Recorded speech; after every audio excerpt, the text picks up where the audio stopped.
Headlines आजिर खबर 6 मास पर तिहार जेलु मुकुलिले Kejriwal supreme court देले शर्तमूलक जामिन सीएमओ जाई परिबेनी कि कौनसी सरकारी फाइल दस्तखत करि परिबेनी ऐप शिविर रे खुशीर माहौल बीजेपी कहला केजरी को दर्पण देखैछंती सर्वोच्च अदालत मुख्यमंत्री पदरु दियंतु इस्तीफा।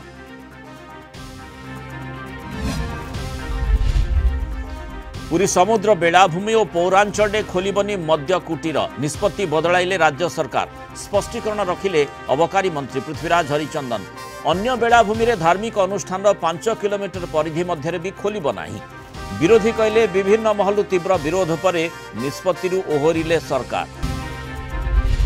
बंगोपसागर सुदृश्य लघुचाप अधिक घनीभूत हो आसंता काली नेब अवपातर रूप काली भीषण वर्षा पाई मयूरभंज जिला को रेड वार्निंग जिलार सबु अंगनवाड़ी केन्द्र शिक्षानुष्ठान छुट्टी प्रबल अति प्रबल वर्षा पाई उत्तर ओडिशार 3 जिला को ऑरेंज वार्निंग जारी।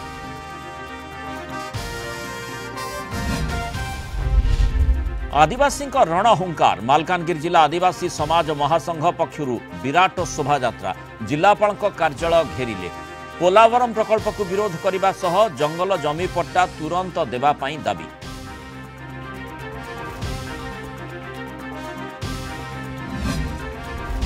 एवं क्राइमब्रांच जाल रंगीला धूर्त द्वितीय विवाह नारे स्वामी परित्यक्ता एवं विधवा को टार्गेट शारीरिक संपर्क और आर्थिक ठकई घटना छेंडीपदार बिरंची नारायण नाथ गिरफ निजकू बड़ ऑफिसर परिचय दे मैट्रिमोनी साइट रखिथिला भिन्न भिन्न ना।